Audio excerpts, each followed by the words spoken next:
Hey guys, so today we'll be talking about how to tackle nephritic syndrome. Okay, so nephritic syndrome is characterized by what? It's characterized by a degree of proteinuria, not as much as nephrotic syndrome. You'll have less than 3.5 grams of protein per day in the urine, and you will also have hematuria as well.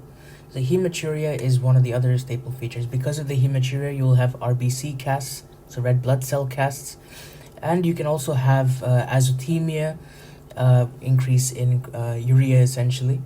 So you can have these symptoms for nephritic syndrome. So the mnemonic I came up with to remember nephritic syndrome is MAIDAR. So instead of radar, MAID, M-A-I-D, and AR, MAIDAR. Okay, MAIDAR. So let's start off with the first one, membranoproliferative glomerulonephritis. Okay, so membranoproliferative glomerulonephritis. Okay, it can present with nephrotic syndrome. So it's a mixed between nephrotic and nephritic. Okay, so M, mixed. Okay, mixed with nephrotic and nephritic. Okay, so there's two types. Okay, so type 1, okay, it can be secondary to hepatitis B or hepatitis C infection, or it can be idiopathic. Okay, and in this in type 1, what you will see is subendothelial deposits, subendothelial immune complex deposits, okay, with granular immunofluorescence.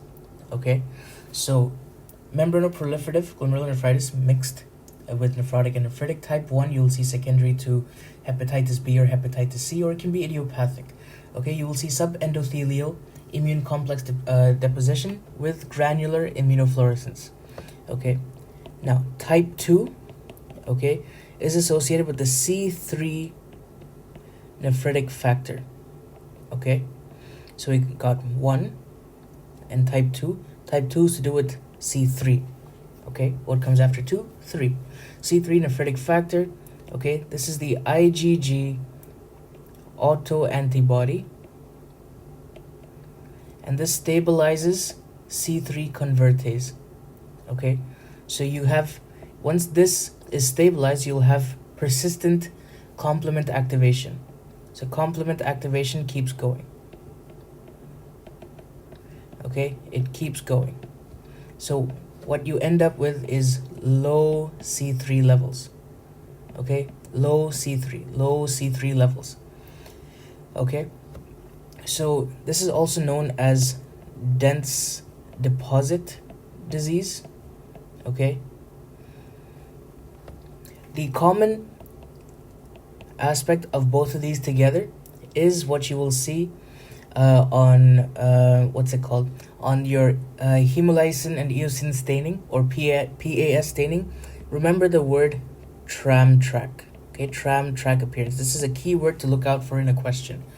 Okay, so type 1 and type 2. Type 1 is secondary to hepatitis B and hepatitis C. It can be idiopathic, and you'll see subendothelial immune complex deposition with granular immunofluorescence. And type 2 is to do with your C3 nephritic factor. You have IgG autoantibody against C3 convertase, which stabilizes it, and you have persistent complement activation leading to hypocomplementemia, so low C3 levels in the serum.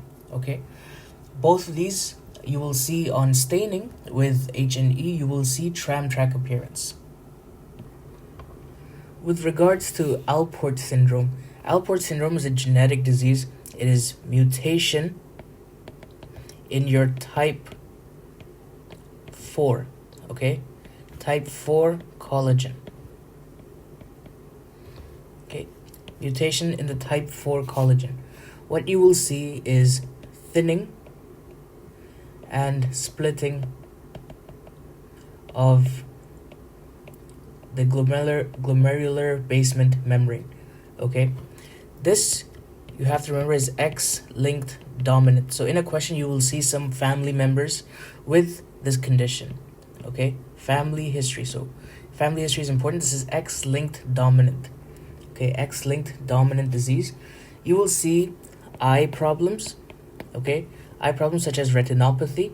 Okay, you will see ear problems such as sensory neural hearing loss, and what you will see is glomerulonephritis. Okay, so can't see, okay, can't pee, and can't hear a bee. Can't see, can't pee, and can't hear a bee. Okay, and you will see thinning and splitting of the glomerular basement membrane. Okay, so what you will see on electron microscopy, okay, electron microscopy, so a way you can remember it's to do with electron microscopy is the fact that your eyes and ears are messed up. Okay, eyes and ears are messed up. Okay, what you will see is basket weave appearance. Okay, basket weave appearance due to irregular thickening of the glomerular basement membrane. Irregular thickening of basement membrane. Okay, so Alport disease is a X-linked dominant genetic disease with a mutation in type 4 collagen. You'll see splitting and thickening of the glomerular basement membrane.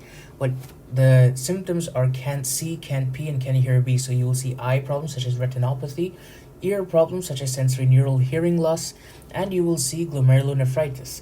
Okay, and electron microscopy, your eyes and ears are messed up. Okay, electron microscopy, you will see a basket weave appearance. Basket weave appearance. With regards to IgA nephropathy, also known as Berger disease, you will see episodic hematuria, okay, that occurs with respiratory or GI infections, okay, as IgA is secreted by your mucous linings, okay, so your mucosal linings will secrete your IgA, okay, so this is also what causes IgA vasculitis, such as your Henoch-Schlein purpura, okay. Henoch-Schlein purpura is an IgA vasculitis of the kidney. It happens in children, characterized by abdominal pain, hematuria, arthralgia or arthritis, and you can have a purpuric rash that's typically seen on the lower limbs and up to the buttocks and on the trunk as well. Okay, so in IgA nephropathy, what you will see on light microscopy, okay, you'll see mesangial proliferation. Okay, mesangial proliferation. Okay, think about it this way: IgA nephropathy. Okay, IgA is an immune complex. More immune complexes that sort of deposit there. What you get is proliferation. So you get mesangium sort of getting a little bit bigger. Okay, with your immune fluorescence, what you see is IgA based immune complex deposition, like we talked about in the mesangium. Okay, and electron microscopy, you will see mesangial immune complex deposition as well. Okay, so this is pretty easy to remember. So for all three of them, it's to do with your mesangium and your IgA. You'll see your IgA on immunofluorescence, I for IgA and I for immunofluorescence. Okay, and you'll see immune complex deposition in the mesangium, and on the light microscopy, you will see mesangial proliferation. Okay. So the next one we can examine would be your diffuse proliferative glomerulonephritis. Okay, this is also a mix of nephritic and nephrotic. Okay, it's associated with SLE. Diffuse proliferative glomerulonephritis is associated with SLE. Okay, the key feature you have to remember on light microscopy is the wire loop appearance. So think about it this way: wire loops. Think of barbed wire. Barbed wire loops, and on a penitentiary, for example, it's diffuse. It's all over the walls. You have these barbed wire loops. Okay, wire loops. Okay, and it's associated with SLE. On immunofluorescence, you'll have granular appearance. Where else have we seen granular appearance? We've also seen this in membranoproliferative glomerulonephritis. Okay, membranoproliferative glomerulonephritis, and also in nephrotic syndrome, we've seen this on membranous glomerulopathy. Okay, so remember wire loop appearance. Okay, for diffuse proliferative glomerulonephritis associated with SLE, wire loop appearance. You'll see immunofluorescence. You see granular appearance, and on electron microscopy, you will see IgG. Remember, SLE is an autoimmune disease, so think about IgG immune complexes and C3 deposition subendothelially. Okay, so this is the features of diffuse proliferative glomerulonephritis. So next, let's examine acute poststreptococcal glomerulonephritis. Okay, this is commonly seen in children, okay, and 2 to 4 weeks after a streptococcal infection such as strep pharyngitis, or skin infection, okay, as long as to do with streptococcal infection, okay. You'll see 2 to 4 weeks after infection. This is key, 2 to 4 weeks after infection. And in children, usually spontaneous resolution in children, whereas in adults, it can progress to renal insufficiency.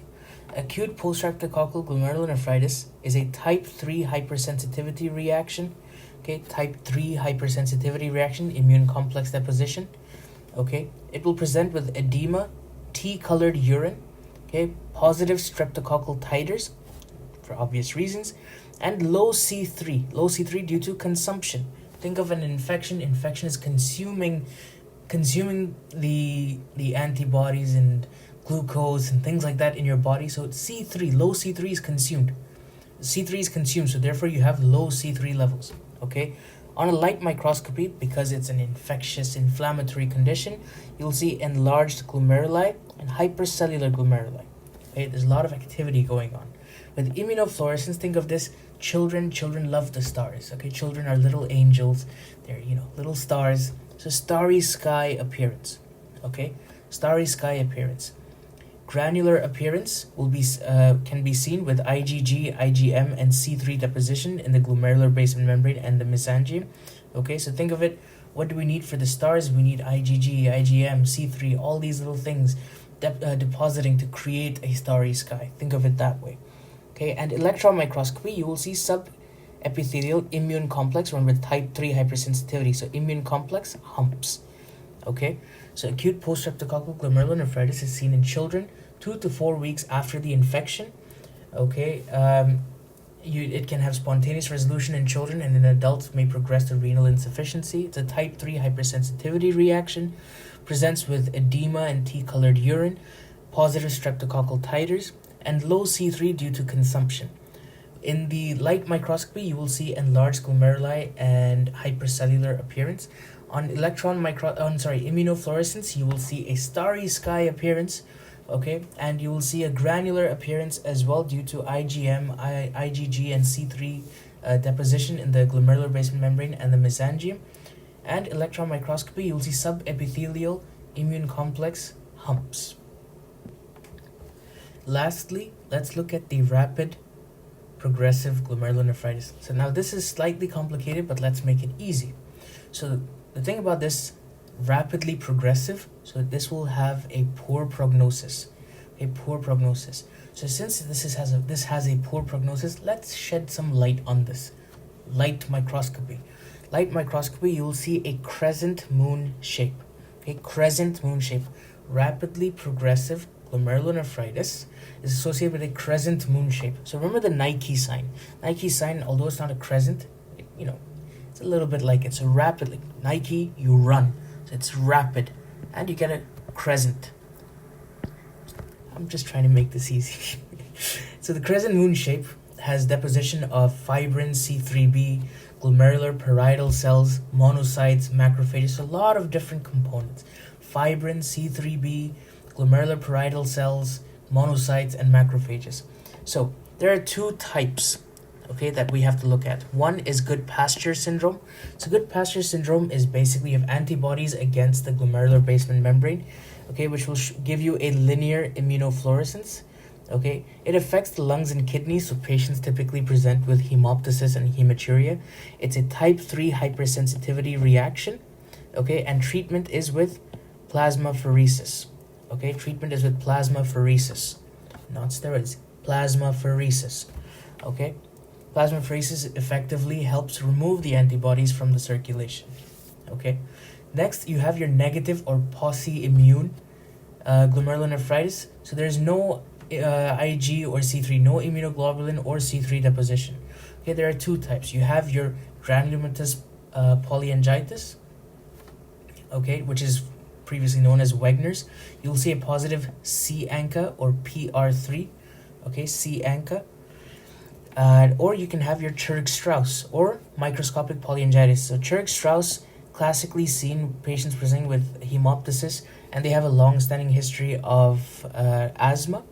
Or microscopic polyangiitis, you will see P ANCA, okay, polyangiitis, P ANCA, microscopic polyangiitis, M for microscopic, M for MPO ANCA, P for P ANCA, and P for polyangiitis, okay.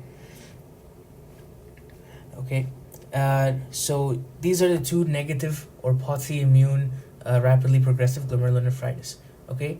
And you will see a granular immunofluorescence. Same thing with poststreptococcal glomerulonephritis and diffuse proliferative glomerulonephritis. Granular immunofluorescence.